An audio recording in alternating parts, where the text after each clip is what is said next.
I'm Major Sonia Richard. I'm 33, and I worked my way from a quiet military childhood into a career I never bragged about, not even when I earned the kind of clearance most people never hear about. For years, I supported my dad, stood by him, and let him believe I was just his kid who worked on base. But the day he called me, just a civilian at a federal checkpoint, right before the guards scanned my badge and everything changed, I drew a line that reshaped our entire relationship. Have you ever been dismissed or underestimated by someone you would have done anything for? If yes, share your story in the comments. You're not the only one. Before I get into what went down, tell me where you're watching from. And if you've ever had to stand your ground after someone crossed a line, hit like and subscribe for real stories about boundaries, respect, and reclaiming your place. What happened next you might not see coming. The guard asked for ID. My dad handed over his retired card with a polite smile. "She's with me," he said, gesturing toward me. "Just a civilian." I handed the guard my own identification, the card with the presidential seal, issued for my assignment. The scanner paused, then flashed a status in bold red, Yankee White, Priority 1. The guard's posture shifted instantly. He picked up the red phone. "Open the VIP lane." "Now." My father stiffened. Confused. "What's going on?" The guard handed my card back with both hands, palms open, respectful. "Major, ma'am, your clearance is active. Let me escort you." "But I'm getting ahead of myself. Let me back up." The signs were always there. Small things. Easy to miss if you weren't looking for them. But I was looking. I'd been looking for years. My dad retired from the Air Force after 22 years as a senior master sergeant. E8. That's not nothing. It's a rank that takes dedication, skill, and time. He was proud of it, and he should have been. He served well. He led airmen. He knew the system inside and out. When I was growing up, I memorized his ribbons before I knew multiplication tables. I could spot the difference between a meritorious service medal and a commendation medal from across a room. I knew what each one meant because he explained them to me, patiently, the way he explained everything back then. He loved the Air Force, and I loved it through him. So when I told him I wanted to commission, he supported me. He helped me with my application to officer training school. He drove me to my medical appointments. He was there when I raised my right hand and swore the oath for the first time. But something shifted that day. I remember after the ceremony, he hugged me and said, "Well, now you outrank me, technically." It was a joke. I laughed. He laughed. But behind the joke was something else. Something neither of us addressed. Over time, that unspoken thing grew. I started as a second lieutenant, 01 at 23. Fresh, eager, overwhelmed. I called him often in those first months. I wanted his advice. He'd been enlisted, sure, but he knew how things worked. He knew the culture, the unwritten rules, the way rank and responsibility intersected. But when I asked him questions about navigating my first assignment, he'd deflect. "You're an officer now," he'd say. "You've got your own lane." At first, I thought he was just encouraging me to be independent, to trust my training, to find my own footing. But then it happened again. And again. When I made first lieutenant at 25, I called to tell him. He congratulated me, but the conversation was brief. He didn't ask about my new duties. He didn't ask where I'd be stationed next. He changed the subject to his garden, his VA appointments, the weather. By the time I pinned on captain at 28, I'd stopped expecting him to ask. And when I was selected for major at 3304, the rank where you start carrying real weight, real responsibility, he said, "That's great, honey. Your mom would be proud." My mom passed when I was 19, before I joined. Bringing her up felt like a way to fill space, to acknowledge something without engaging with it. I didn't push. I told myself it wasn't personal. Maybe he was just getting older. Maybe he'd said everything he needed to say about the military during his own career. Maybe he didn't want to relive it through mine. But then came the small moments, the comments, the assumptions. During a holiday visit, I was home for Thanksgiving. My aunt asked what I'd been working on lately. Before I could answer, my dad jumped in. "Oh, she pushes papers," he said with a grin. "Probably keeps the coffee warm for the real officers." Everyone laughed. I smiled, but I didn't correct him. The truth was, I just rotated off a deployment to an undisclosed location, managing logistics for high-level operations. I'd spent 6 months coordinating movements I couldn't discuss, solving problems most people would never know existed. But I didn't say that. I let the joke land. Another time, we went to lunch near the base. A small diner that offered a military discount. My dad handed over his retired ID card at the register, proud as always. The cashier rang it up, then looked at me. Are you military too? Before I could answer, my dad waved her off. She's just a civilian today. She didn't bring her uniform. I was wearing my uniform. Blues. With the rank clearly visible on my shoulders, gold oak leaves. Major. The cashier looked confused, but didn't press. I paid full price. Afterward, in the car, I said, Dad, I was in uniform. He shrugged. I know, but you don't need to make a thing of it every time. I didn't respond. I stared out the window and tried to understand what he meant. Did he think I was showing off? Did he think wearing my rank was some kind of performance? Or was it something else? Something deeper? I started noticing he never asked what I actually did. Not once. Not in any real way. When I mentioned a new assignment, he'd nod and say, sounds important. When I referenced a challenge I was navigating, he'd say, you'll figure it out.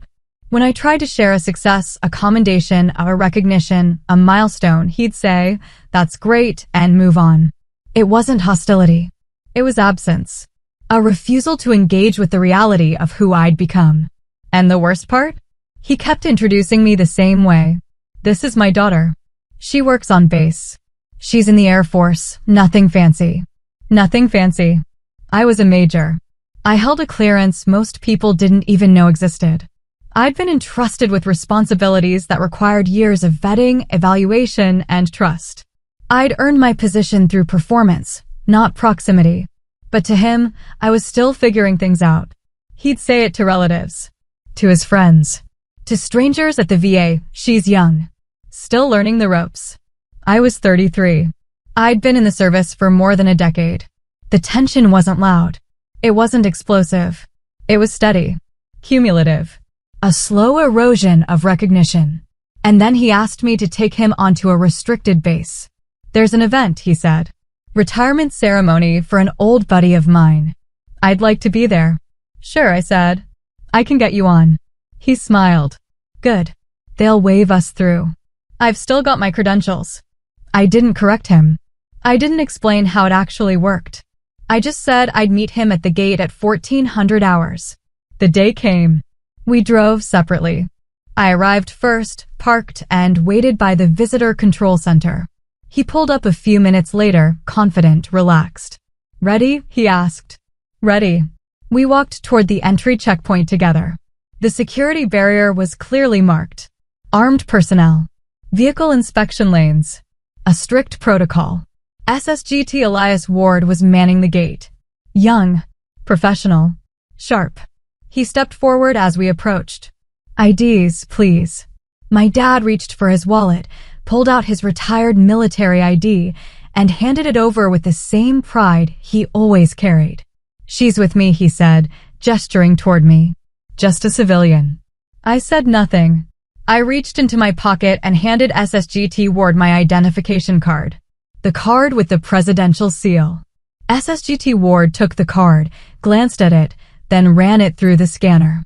For a moment, everything was still. Routine. Then the scanner beeped. The screen flashed red. Yankee White, Priority 1. Ward's eyes widened. Just slightly. Enough that I noticed. He straightened his posture, shifted his weight, and picked up the red phone mounted on the security podium. He didn't look at my dad. He looked at me. Open the VIP lane. Now. There was a brief pause on the other end. Then I heard the mechanical grind of the reinforced barrier sliding open. The lane reserved for flag officers, senior officials, and personnel with executive-level clearances. My dad turned to me, confusion flashing across his face. What's going on? SSGT Ward handed my card back with both hands, palms open, the way you handle something valuable. Something that commands respect. Major, ma'am, he said, voice steady but formal. Your clearance is active. I'll need to escort you through personally. My dad's mouth opened, but no sound came out. I took my card, slipped it back into my pocket, and met Ward's eyes. Thank you, Staff Sergeant. He gestured toward the VIP lane. Right this way, ma'am. I walked forward. My dad followed, silent, stiff. I could feel the weight of his stare on the back of my neck, but I didn't turn around. As we passed the line of waiting vehicles, civilians, contractors, lower clearance personnel, I heard someone mutter, "Who is that?" Ward didn't answer them. He stayed a respectful 2 steps behind me, professional, alert. We reached the inner checkpoint. Another guard snapped to attention as I approached. "Major," he said crisply. I nodded. He waved us through without hesitation. Only then did my dad speak. "Why didn't you tell me?" His voice was low. Not angry. Not hurt. Something in between. I kept walking. Steady pace. Eyes forward. "You never asked." The silence that followed was heavier than anything he could have said. We reached the parking area near the event venue. I stopped, turned to face him. His expression was unreadable. Shock, maybe. Confusion. Something else he wasn't ready to name. "I don't understand," he said finally. "I know. You said you worked on base. You never said I told you I was assigned to executive support operations," I said calmly. "I told you I'd been vetted for high-level clearance. I told you I was working directly with senior leadership." He blinked. "You said you were doing administrative work." I said I coordinated logistics for senior command staff. "That's not the same thing." He opened his mouth to respond, then closed it again. He looked down at his retired ID card, still in his hand. E8. Senior Master Sergeant. A rank he'd worked 2 decades to earn. And I was 04. Major. With clearance that put me in rooms he'd never see. I thought. He trailed off. "You thought what?" I asked, not unkindly. Just directly. He didn't answer. I softened my tone. Just slightly. "Dad, I've been in the service for 12 years. I've held 4 different ranks. I've deployed 3 times. I've briefed colonels and generals. I've managed classified operations you'll never hear about. And in all that time, you never once asked me what I actually do." "You couldn't talk about it," he said, defensive now. "You always said it was classified. Some of it was. Some of it wasn't. But you stopped asking either way." His jaw tightened. I didn't want to pry. "It's not prying to show interest in your daughter's career." He looked away, toward the flight line in the distance. Jets taxiing. The steady hum of engines. The life he used to know. "I was proud of what I did," he said quietly. 22 years. I earned my stripes. I led good airmen. I did my job right. I know you did. And then you commissioned. And suddenly, you were above me. Overnight. I let that sit for a moment. It wasn't overnight. It took 4 years of training and education before I even put on the uniform. You know what I mean. I did. I knew exactly what he meant. He'd spent 2 decades climbing the enlisted ranks. Every promotion hard-earned. Every evaluation scrutinized. Every leadership role a test of endurance and skill. And I'd walked into the officer corps at 23 with a college degree and a commission. It wasn't the same path. It wasn't the same sacrifice. But it also wasn't less than. "Dad," I said carefully, "I respect everything you did. I always have. But my career isn't a reflection on yours. It's separate. It's mine." I never said it wasn't. "You didn't have to." He flinched. Just barely. I continued. "You introduced me as just a civilian. You joked that I pushed papers. You told people I was still figuring things out. You acted like my rank didn't exist. I know you didn't mean to hurt me. But you did." The words landed hard. I could see it in his face. He really looked at me for the first time in years. Not as his daughter. Not as the kid who used to memorize his ribbons. But as Major Sonia Richard. 04. Yankee White clearance. An officer in the United States Air Force. "I'm sorry," he said. "It wasn't enough. Not yet. But it was something." "We should get to the ceremony," I said. He nodded. We walked together in silence. The event was formal, full-dress uniforms, speeches, a color guard. I found seats near the back. My dad sat beside me, stiff, uncomfortable. Halfway through, a lieutenant colonel approached. Mara Kim, my direct supervisor. She was calm, precise, the kind of officer who commanded respect without raising her voice. Major Richard, she said, nodding to me. Then she glanced at my dad. Is this your father? Yes, ma'am. This is Thomas Richard, retired senior master sergeant. An honor, senior, she said, extending her hand. He shook it, clearly caught off guard. Thank you, ma'am. She turned back to me. I wanted to let you know Colonel Mercer asked for you specifically on the next briefing rotation. He's impressed with your work. Thank you, ma'am. I'll be ready. I know you will. She nodded once more to my dad, then walked away. My dad stared after her. Who is that? My supervisor. Lieutenant Colonel Kim. She reports to you? No. I report to her. He processed that. And this Colonel Mercer? Group Commander. Oh, 6. His face went pale. You brief colonels? Sometimes generals. He didn't respond. He just sat there, absorbing it. Recalibrating. The ceremony ended. People filtered out. My dad stood slowly, still dazed. As we walked back to the parking lot, he said, I didn't know. I know. I should have asked. Yes. He stopped walking. Turned to face me. I'm proud of you. I wanted to believe him. But the words felt late. Reactionary. Thank you, I said. We reached his car. He unlocked it but didn't get in.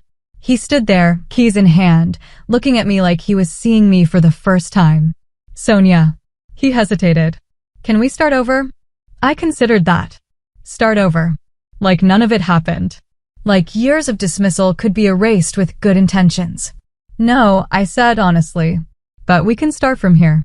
He nodded slowly. Okay. I have to get back to work. Okay. I turned to leave, then stopped. Dad? Yeah. Next time you introduce me, use my rank. He swallowed hard. I will. I walked away. I didn't look back. I grew up watching my father wear his uniform like armor. Pressed. Precise. Proud.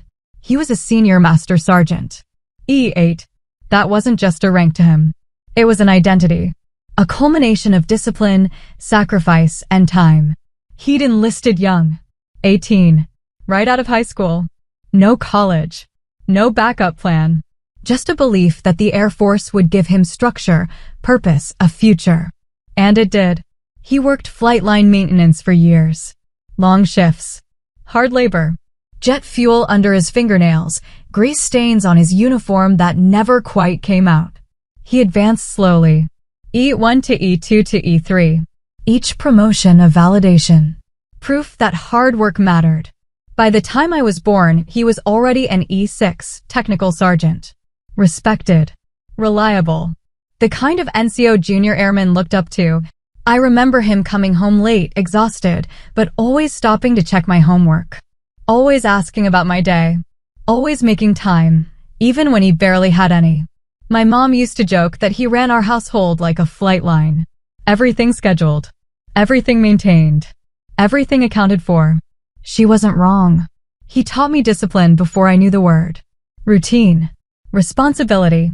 How to make a bed with hospital corners. How to stand up straight. How to look someone in the eye when you spoke. Details matter, he'd say. In the Air Force, in life. Details matter. I believed him. When I was 14, he pinned on E8. Senior Master Sergeant. It was a big deal. A promotion ceremony. Cake in the break room. Handshakes from officers. I watched him stand at attention as the commander read his citation. I watched him accept the new rank with quiet pride. No showboating. No grand speeches. Just a firm handshake and a thank you. Afterward, he took me aside. You see that, he said, pointing to the new stripes on his sleeve. That's 20 years of work. Every day.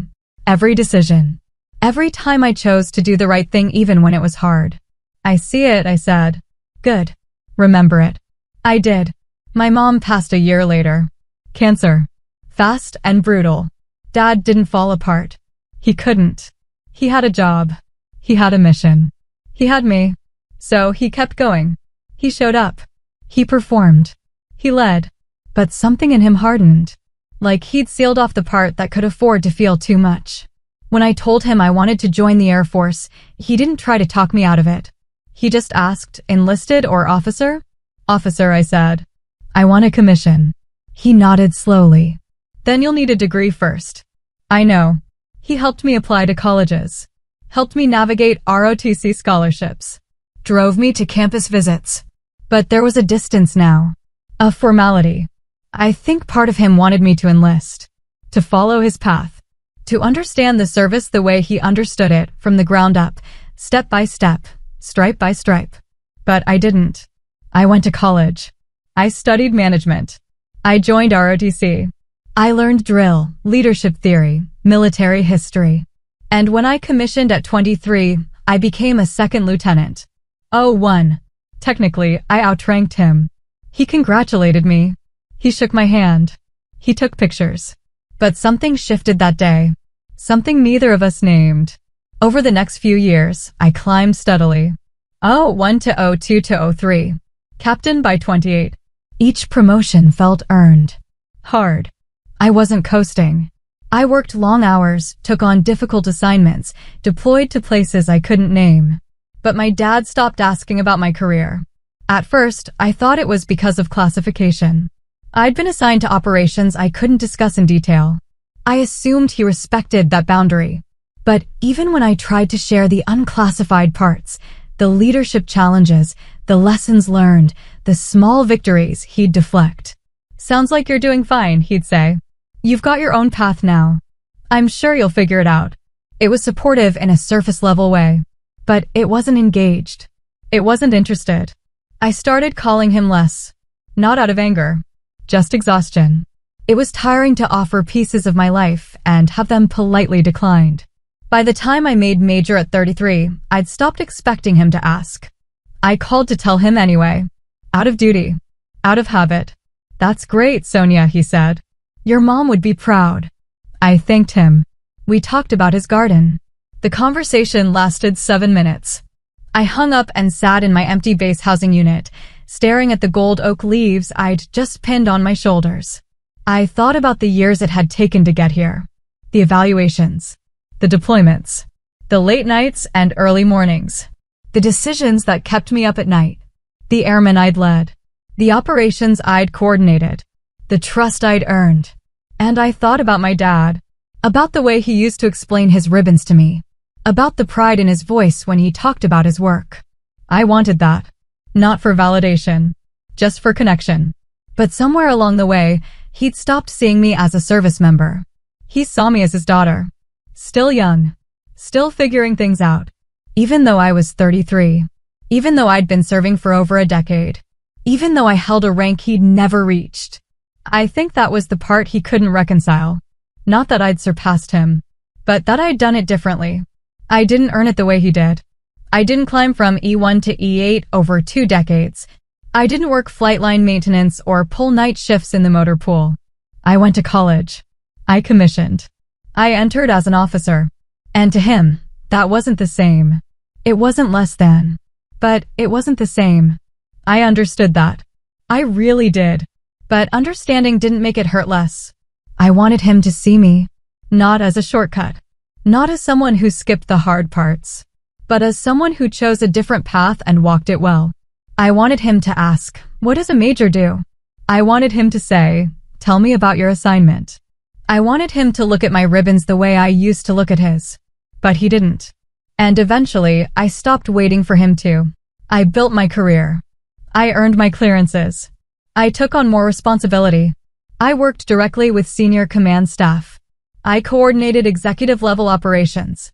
I held briefings that shaped decisions I'd never see the outcomes of. And I did it all without his acknowledgement. Not because I didn't want it, but because I couldn't keep pausing my life waiting for him to catch up. So when he asked me to get him onto the restricted base, I said yes. Not because I wanted to prove something, but because maybe, just maybe, if he saw it for himself, he'd finally understand. The drive back from the base was silent. My dad sat in the passenger seat, staring straight ahead. His hands rested on his lap, fingers loose but not relaxed. Every few minutes, he'd glance at me, like he wanted to say something, then think better of it. I kept my eyes on the road. I didn't fill the silence. I didn't offer him an easy way into the conversation. If he wanted to talk, he'd have to start. We were almost to his house when he finally spoke. You should have told me. I didn't respond right away. I let the words hang there, testing their weight. Told you what? I asked, voice even. About your clearance. About what you actually do. I pulled into his driveway and put the car in park. I turned to face him. I did tell you. He frowned. When? 3 years ago. When I got the assignment. I told you I was moving into executive support operations. I told you it required an extensive background check. I told you I'd be working with senior leadership. You said it was administrative work. No. You said it was administrative work. I said I coordinated logistics for senior command staff. You heard what you wanted to hear. He bristled. That's not fair. It's accurate. He looked away, jaw tight. I didn't know it meant that. He gestured vaguely, like he didn't have the words. The presidential seal. The priority clearance. The VIP lane. Yankee White, I said. It's called Yankee White clearance. It's required for anyone working in close proximity to the president, vice president, or their immediate support staff. He blinked. You work with the president? I work in the support structure. I don't brief the president directly, but I coordinate operations for those who do. He stared at me like I was a stranger. How long? 2 years in this assignment. But I've held high-level clearances since I was a captain. And you never thought to mention it? I felt a flicker of anger. Small. Controlled. I did mention it. You didn't ask follow-up questions. Because I thought you couldn't talk about it. I couldn't talk about specifics. But I could talk about the structure. The responsibility. The weight of it. You just never asked. He exhaled sharply. Because you made it sound like you didn't want to talk about it. I didn't make it sound like anything. I answered what you asked. You just stopped asking. He opened his mouth to argue, then stopped. His shoulders sagged. I didn't know how to ask. Why not? He didn't answer right away. He looked down at his hands. Rough hands. Scarred from years of maintenance work. Hands that had built things, fixed things, held things together. Because you became something I didn't understand, he said quietly. There it was. The truth under the deflection. I'm still your daughter, I said. I know. But you're also a major. With clearance I've never even heard of. Working in places I'll never see. And I don't know how to talk to you about that. You talk to me the way you always have. You ask questions. You listen. It's not that simple. It is, actually. He shook his head. You don't get it. Then explain it to me. He looked up, and for the first time, I saw something raw in his expression. Not anger. Not defensiveness. Something closer to hurt. I spent 22 years earning my rank, he said. Every stripe. Every promotion. Every evaluation. I worked for it. I bled for it. And I was proud of it. I know. And then you commissioned. And suddenly, overnight, you were an officer. You outranked me before you'd even deployed. It wasn't overnight. I spent 4 years in college and ROTC training. I earned my commission. I know you did. But it wasn't the same. No, it wasn't. But that doesn't make it less valid. He looked away again. I'm not saying it's not valid. Then what are you saying? He was quiet for a long time. When he finally spoke, his voice was softer. I'm saying I didn't know how to be proud of you without feeling like I was being left behind. The words hit harder than I expected. I'd known he struggled with my rank. I'd known he felt some kind of disconnect. But I hadn't realized it went this deep. Dad, I said carefully, my career isn't a competition with yours. I know that. Rationally, I know that. But it doesn't always feel that way. Why not? He rubbed his face. Because I look at you and I see everything I couldn't be. The education. The clearances. The access. The respect that comes with those oak leaves. You had respect. You were a senior master sergeant. That's not a small thing. I know. But it's not the same as an officer. It's different. Not less. You don't understand, he said, frustration creeping back into his voice. You don't know what it's like to work your whole career and still be told you're not qualified to make certain decisions. To sit in meetings and be talked over because you're enlisted, not commissioned. I didn't interrupt. I let him talk. I respected officers. I followed orders. I did my job. But there was always a line I couldn't cross. And you crossed it. On day one. Before you'd even seen a deployment. I understand that feels unfair. It's not about fair. It's about, I don't know, pride. And shame. And not knowing how to hold both at the same time. He looked at me, and I saw it clearly now. The father who raised me. The senior master sergeant who led airmen for over 2 decades. And the man who couldn't reconcile the two. I'm proud of you, he said. I am. But I'm also, I don't know, embarrassed? Confused? I look at what you've accomplished and I feel like I should have done more. Been more. You did plenty. It doesn't feel like it. That's not my fault. The words came out harsher than I intended. He flinched. I softened my tone. I'm not trying to be cruel, but I need you to hear me. I can't carry your regret. I can't shrink my accomplishments to make you comfortable. That's not fair to me. He nodded slowly. I know. I need you to see me. Actually see me. Not as a threat to your legacy. Not as a reminder of what you didn't do. But as your daughter who chose to serve, just like you did. I do see you. Do you? Because for the past 10 years, you've dismissed my career. You've joked about it. You've minimized it. You've introduced me as just a civilian even when I'm standing in front of you in uniform. He winced. I know you didn't mean to hurt me. But you did. And I need you to understand that. He sat with that. Silent. Processing. Finally, he said, I'm sorry. It wasn't enough. Not yet. But it was a start. Thank you, I said. We sat there for a while longer. Not talking. Just existing in the same space.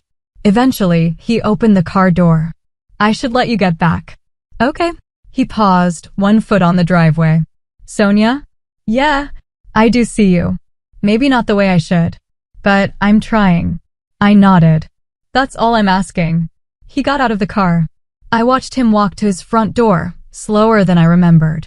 I didn't pull away until he was inside. The weeks after were quiet. My dad didn't call. I didn't reach out. It wasn't hostility. It was space. The kind of distance that lets things settle before they can be rebuilt. I threw myself into work. My assignment kept me busy coordinating schedules, managing logistics for high-level briefings, ensuring every detail was accounted for. The kind of work that required precision and didn't leave much room for distraction. Which was fine by me. One afternoon, Lieutenant Colonel Kim stopped by my office. She didn't knock. She never did. Major, she said, leaning against the door frame. You've been putting in long hours. I glanced up from my screen. Just staying on top of things, ma'am. She studied me for a moment. Calm. Perceptive. The kind of officer who noticed what people didn't say. Everything all right? Yes, ma'am. You sure? I hesitated. Family stuff. Nothing that affects my work. I didn't say it was affecting your work. She stepped into the office and closed the door behind her. I'm asking if you're all right. I set down my pen. I'm fine, ma'am. Just navigating some things. She nodded. Your father. I shouldn't have been surprised. Kim was sharp. She'd probably picked up on the tension during the retirement ceremony. Yes, ma'am. He have a hard time with your rank? Something like that. She pulled up a chair and sat down. My father was enlisted too. Army. E7. When I commissioned, he stopped talking to me for 6 months. I blinked. 6 months. Yep. Wouldn't return my calls. Wouldn't come to my promotion ceremony. Finally, my mom made him sit down with me. Took another 3 months before things felt normal again. What changed? He saw me in action. I was deployed and he came to a unit event. Watched me brief a room full of senior officers. Watched them listen. Afterward, he said, I didn't know you could do that. And that fixed it? Not immediately. But it started the process. She leaned back. The thing about enlisted leadership is, it's earned through time and experience. You prove yourself step by step. Officer leadership, especially at our level, comes with authority right out of the gate. That's hard for some people to accept. I didn't ask for special treatment. I know. And neither did I. but that doesn't change how they see it. She paused. Your father's pride isn't about you. It's about him. About what he thinks he should have been able to achieve. I can't fix that for him. No, you can't. But you can hold your ground. Let him come to terms with it on his own timeline. I nodded. I'm trying. Good. She stood. You're doing solid work, Richard. Don't let anyone, family included, make you doubt that. Thank you, ma'am. She left, and I went back to my screen. But her words stayed with me. Hold your ground. I could do that. A week later, I got a voicemail from my dad. Hey, Sonia. It's me. Just calling to check in. Give me a call when you get a chance. I didn't call back right away. Not out of spite. I just needed to be in the right headspace first. When I finally did call, it was late. After shift. I was still on base, sitting in my car in the empty parking lot. He picked up on the second ring. Sonia. Hi, Dad. Thanks for calling back. Of course. Silence. Awkward. Heavy. I've been thinking, he said finally. About what you said. About seeing you. Okay. I don't think I have. Not really. I've been seeing who I expected you to be. Not who you are. I didn't respond. I let him talk. I went to a luncheon last week. Veterans group. One of the guys mentioned you. Said his son works on the same base. Said you're the major assigned to the high clearance unit. I didn't know that came up. It did. And everyone was impressed. They asked me questions. What you do? How long you've been in?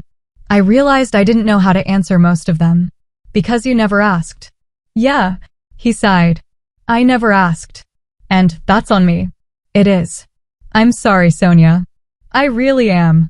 I've been so focused on what I didn't do that I couldn't see what you did. I closed my eyes. I don't need you to be impressed by my rank, Dad. I just need you to acknowledge it. I will. I am.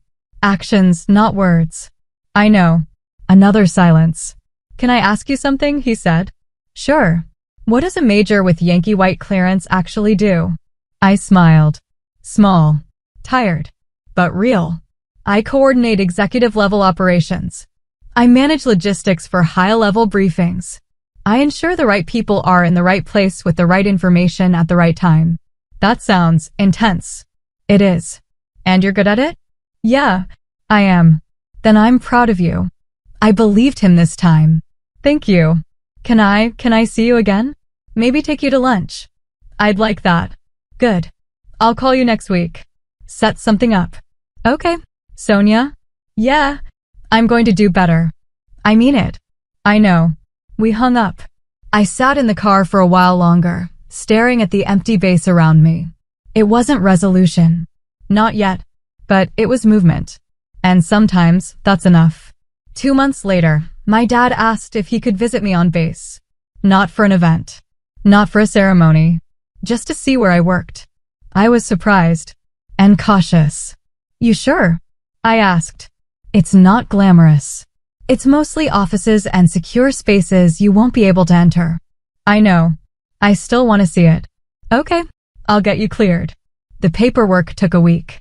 Background check. Visitor access request. Authorization from my chain of command. When the approval came through, I called him. You're good to go. Meet me at the Visitor Control Center at 10:00 hours on Saturday. 10:00. Got it. Saturday morning, I arrived early. Waited by the entrance. Watched him pull into the lot, park, and walk toward me. He was dressed neatly. Not a uniform. He hadn't worn one since he retired, but pressed slacks, a collared shirt, his Air Force veteran ball cap. Morning, he said. Morning. I led him through the visitor check-in process. He handed over his ID. Signed the paperwork.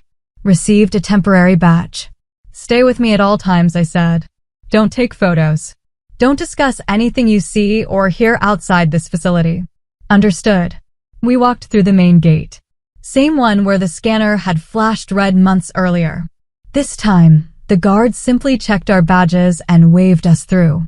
My dad looked around, taking it in. The buildings.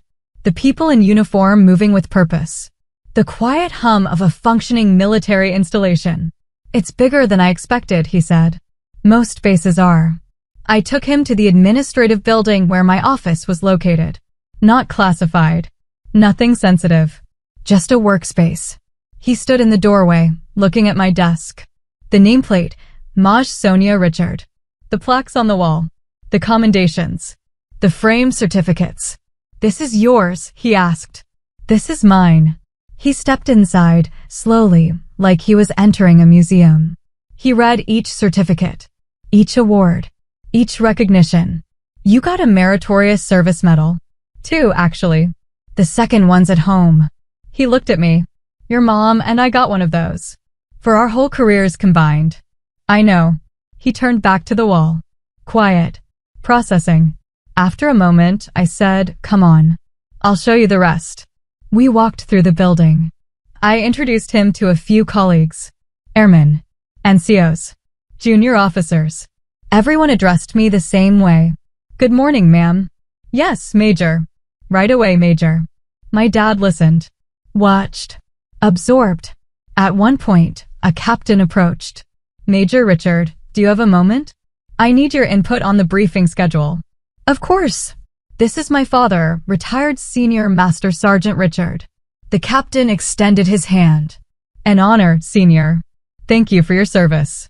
My dad shook his hand, clearly surprised. "Thank you, sir." We stepped aside to review the schedule. My dad stood nearby, silent, observing. When we finished, the captain nodded. "Thanks, ma'am. I'll adjust accordingly." He walked away. My dad looked at me. "You just told a captain what to do." I didn't tell him. I advised him. But yes, in this assignment, I coordinate schedules that affect officers at all levels. He shook his head slowly. "I didn't know." "I know." We continued the tour.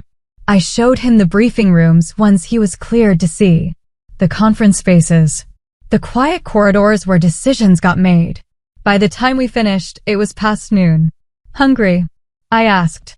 "Yeah." We went to the base dining facility. I grabbed a tray. He did the same. As we ate, he said, "You carry a lot of weight here." "I do." "Does it get to you?" "Sometimes." But I knew what I was signing up for. He nodded. "I can see that now." "Can you?" "Yeah."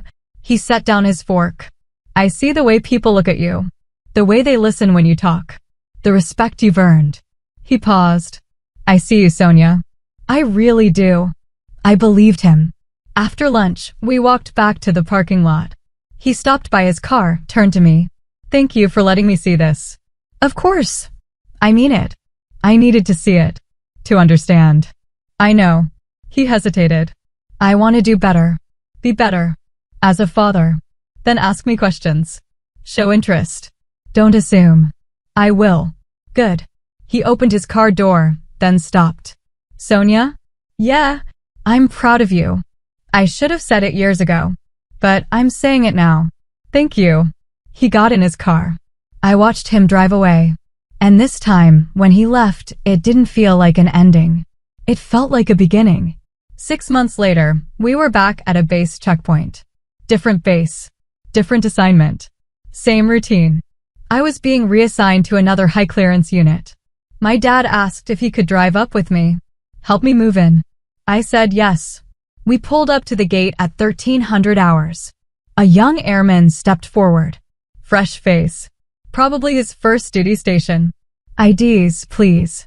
I handed over my credentials. My dad handed over his retired card. The airman scanned mine first. The system beeped. "Clearance confirmed." "Major, welcome.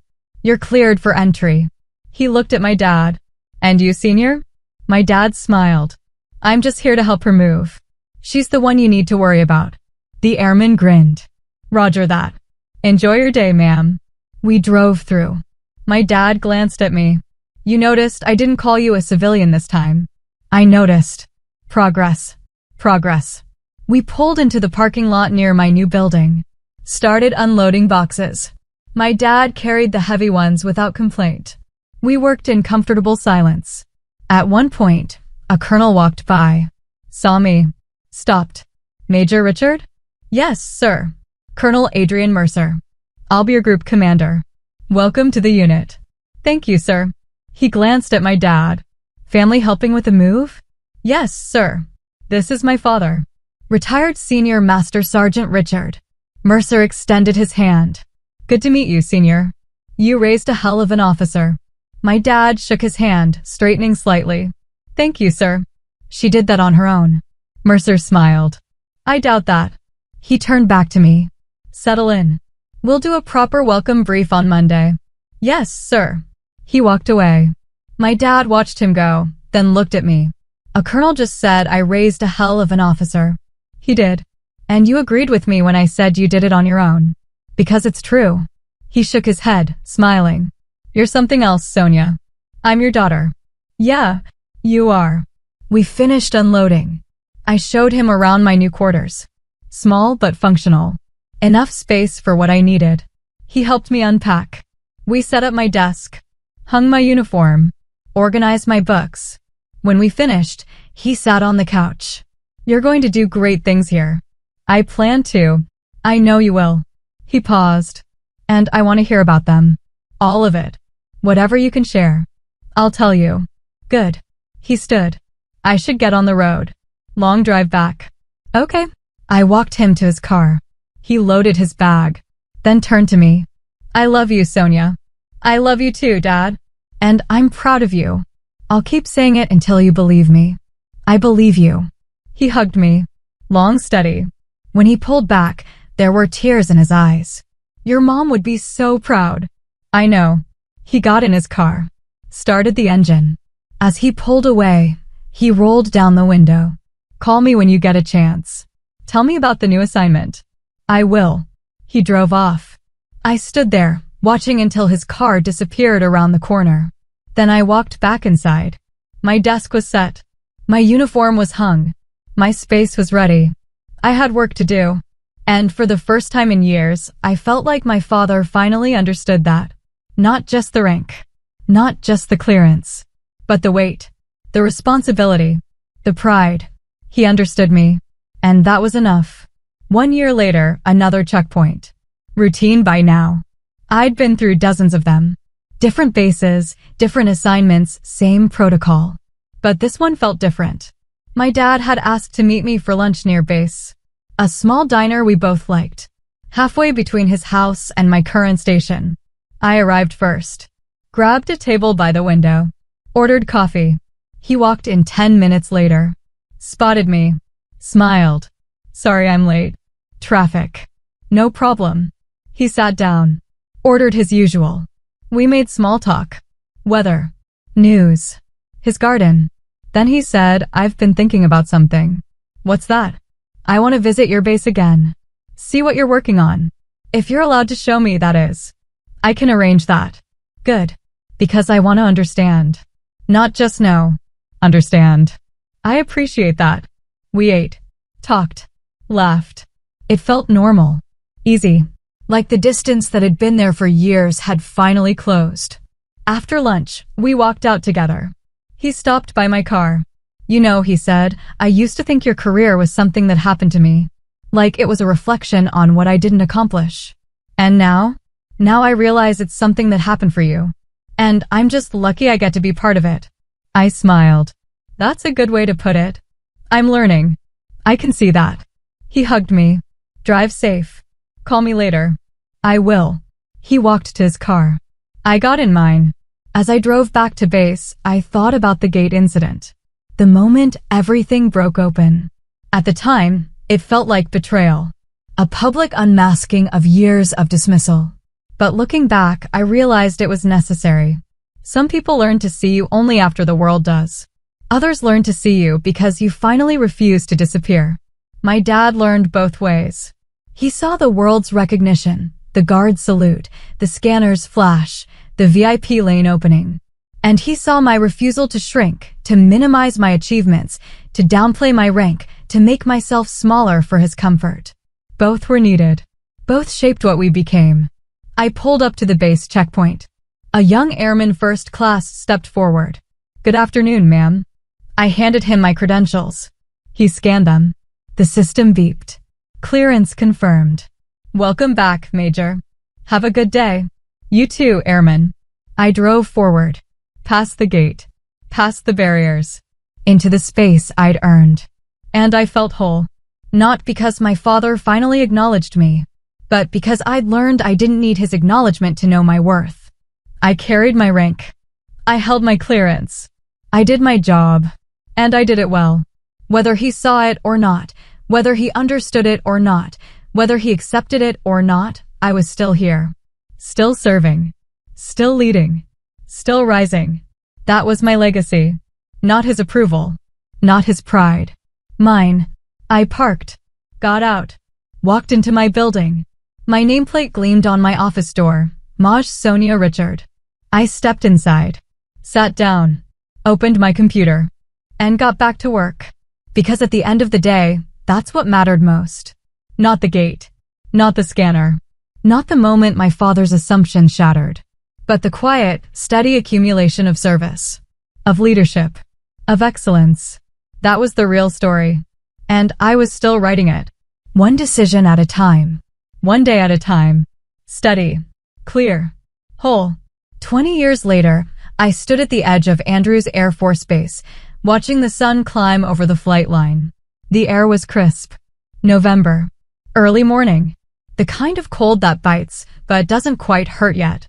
I was 53 now. Colonel. 06. The eagles on my shoulders felt heavier than the oak leaves ever did. Not from weight, but from everything they represented. 2 decades had passed since that gate incident. Since my father saw my clearance for the first time. Since everything broke open between us. A lot had changed. My phone buzzed. A text from my daughter. On our way. Dad's driving. Should be there by 0900. I smiled. Typed back, see you soon. My daughter. Captain Elena Richard. 28 years old. 03. Following in footsteps she'd chosen herself, not because I pushed her, but because she wanted to serve. She'd commissioned 5 years ago. Made captain last year. She was sharp. Driven. Everything I'd been at her age, but somehow steadier. More certain. She'd learned from watching me. From watching her grandfather. From understanding the complex legacy of military service that ran through our family like a current. Her husband, Marcus, was civilian. Software engineer. Good man. Patient. Supportive. He understood that her career came with demands most spouses didn't deal with. Deployments. Long hours. Missed holidays. He handled it with grace. They were driving up together for today's ceremony. My retirement ceremony. The formal end of 32 years of service. I'd made the decision 6 months ago.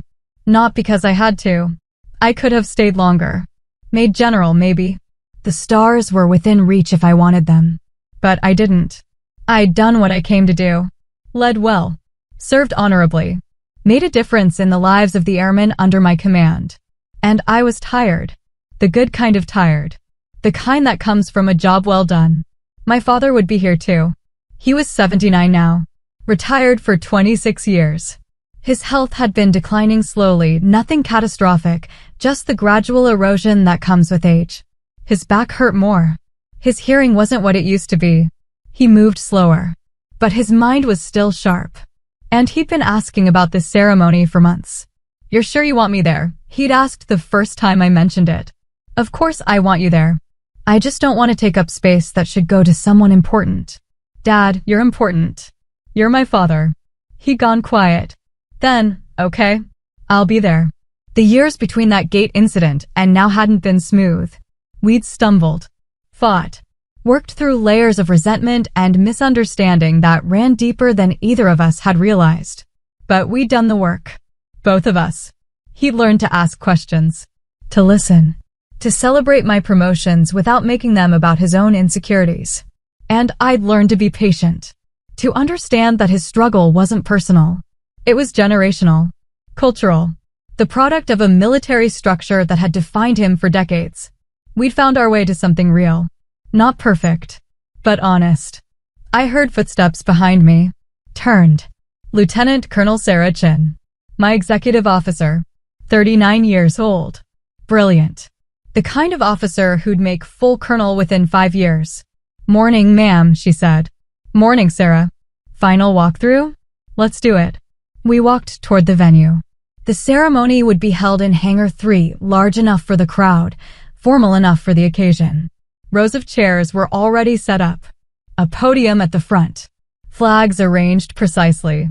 My shadow box was ready, the display case that would hold my medals, my final rank insignia, my retirement flag. Everything was in place. Looks good, I said. Your remarks are loaded on the teleprompter. General Hartley will present your retirement certificate. Your daughter will assist with the shadow box presentation. I nodded. Thank you, Sarah. For everything. She smiled. It's been an honor, ma'am. We finished the walkthrough. I headed back to my office. One last time. The space was mostly empty now. Boxes packed. Personal items removed. Just the essentials left. I sat at my desk. Looked around. Thought about all the offices I'd occupied over the years. All the bases. All the assignments. 32 years. 4 ranks. 8 duty stations. 3 combat deployments. Countless briefings, decisions, crises managed. I'd worked my way from second lieutenant to colonel. From pushing papers and learning the basics to commanding units and advising generals. I'd held Yankee White clearance for 12 years. Coordinated operations at the highest levels. Briefed presidents. Managed crises that never made the news. And through it all, I'd carried the lessons my father taught me. Even the painful ones. Details matter. Show up. Do the work. Lead by example. He'd given me that foundation. Even when he couldn't see what I'd built on top of it. My phone rang. My father. Hey, Dad. Hey, kiddo. We just got to the gate. They're checking our IDs. Okay. Elena will meet you and bring you to the hangar. Sounds good. Traffic wasn't too bad. Good. I'll see you soon. Sonia? Yeah. I'm proud of you. I know I've said it 100 times, but I'm saying it again. I smiled. Thanks, Dad. We hung up. I stood. Took one last look around my office.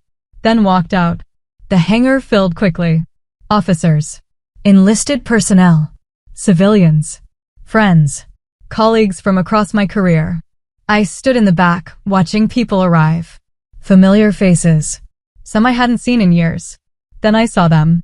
My father, moving slowly but steady, leaning slightly on a cane. Elena beside him, in her dress blues, looking sharp. Marcus next to her, in a suit. Elena spotted me. Waved. They made their way over. Hi, Mom. Hi, sweetheart. I hugged her. Then Marcus. Then my father. He looked older than I'd expected. Frielier. But his eyes were bright. You ready for this? He asked. As ready as I'll ever be. It's going to be a good ceremony. You've earned it. Thanks, Dad. Elena touched my arm. We should get you to the staging area. General Hartley is almost here. Okay. You guys find your seats. I'll see you after. They headed toward the front row. Reserved seating. Family. I walked backstage. Sarah was waiting. 5 minutes, ma'am. Got it. The ceremony began precisely at 1000 hours. The color guard presented the flags. The national anthem played. Everyone stood. Then General Hartley took the podium. 2 stars. A career officer I'd worked with years ago. Respected. Fair. She spoke about my service. The assignments. The accomplishments. The impact I'd had on the force. It was surreal, hearing my career summarized in 5 minutes. 3 decades reduced to highlights. Then it was my turn. I walked to the podium. Looked out at the crowd. Saw my father in the front row, eyes fixed on me. Elena beside him. Marcus. Friends. Colleagues. I took a breath. 32 years ago, I raised my right hand and swore an oath. I was 23. Fresh out of college. Nervous. Excited. Unsure of what I was getting into. I came from a military family. My father served 22 years as a senior master sergeant. He taught me what it meant to serve. To show up. To do the work even when it's hard. He gave me a foundation. But I had to build the structure myself. This career hasn't been easy. It's required sacrifice. Long hours. Missed birthdays. Deployments to places I couldn't name. Doing work I couldn't discuss. But it's also given me purpose. Community. The honor of leading some of the finest airmen this country has ever produced. I've made mistakes. I've had failures. I've learned hard lessons about leadership, about humility, about the weight of responsibility. But I've also had the privilege of serving at the highest levels, of coordinating operations that mattered, of making decisions that had real impact. And through it all, I've carried the values my father instilled in me. Integrity, service, excellence. Dad, I looked directly at him. Thank you for everything you taught me, for the example you set, for learning to see me not just as your daughter, but as an officer. That meant more than you know. His eyes were wet. He nodded. I continued. To my daughter, Elena, watching you commission 5 years ago was one of the proudest moments of my life. Not because you followed my path, but because you chose your own. You're an exceptional officer, and I can't wait to see where your career takes you. To my colleagues, my mentors, the airmen I've had the honor of leading, thank you. You made me better. You challenged me. You trusted me with responsibility I hope I've lived up to. And to everyone here, thank you for your service, for your dedication, for choosing to wear this uniform and uphold the oath we all share. This isn't goodbye. It's a transition. I'm not leaving the military community. I'm just stepping back to make room for the next generation of leaders. Leaders like my daughter. Like the junior officers and NCOs in this room who are the future of this force. So thank you for everything. It's been the honor of my life. I stepped back. The applause was loud. Long General Hartley presented my retirement certificate. Elena came forward to help with the shadow box presentation. She handed it to me, my medals arranged precisely, my eagles mounted at the center, the flag folded sharp. I held it. Heavy. Final. The ceremony concluded. People filed out. I stood near the exit, shaking hands, receiving congratulations. My father waited until the crowd thinned. Then he approached. That was a good speech, he said. Thanks. You've done something incredible, Sonia. Built something real. I learned from the best. He smiled. Sad. Proud. I don't know about that. But I'm glad I got to see it. Me too. Elena joined us. Ready for lunch? We made reservations. Yeah, let's go. We walked out together. The November sun was higher now. Warmer. As we crossed the parking lot, my father stopped. Looked back at the hangar. You know, he said, I used to think rank was everything. That the higher you climbed, the more you mattered. And now? Now I think it's about what you did with it. How you led. Who you helped. The legacy you leave. That's right. He turned to me. You left a good legacy, Sonia. So did you, Dad. We stood there for a moment. 3 generations. Senior Master Sergeant. Colonel. Captain. All of us connected by service. By the choice to wear the uniform. By the weight of the oath. Come on, Elena said. Let's eat. I'm starving. We got in the car. Marcus drove. Elena navigated. My father sat in the back with me. As we pulled away from the base, I looked out the window. Watched the flight line fade into the distance. Watched the jets taxi. Watched the airmen moving with purpose. I'd been part of that world for 32 years. And now I was leaving it. Not with regret. Not with bitterness. But with gratitude. I thought about the gate incident. 20 years ago. The moment that changed everything between my father and me. At the time, it felt like an ending.